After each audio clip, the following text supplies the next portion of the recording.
ikaw, lagukaw sa tatay mo para paiyakin kita.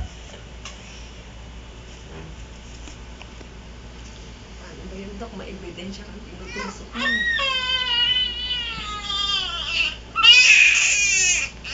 Okay, sorry.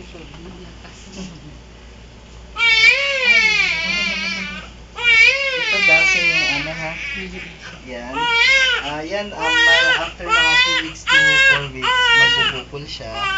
Tapos after another 2 weeks to 4 weeks, para magkakaroon ng anak. Normal lang yun. Ganyan natin. Wait lang po. Ang galing mo mag-aral. Ang sigot na pa.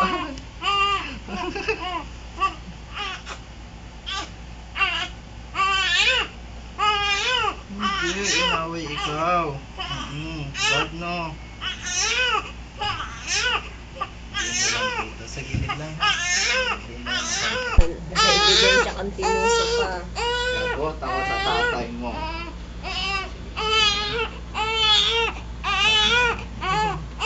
Kaya mo? Paano ba yan? May ebidensya, no? Tinusok ka. Ikaw.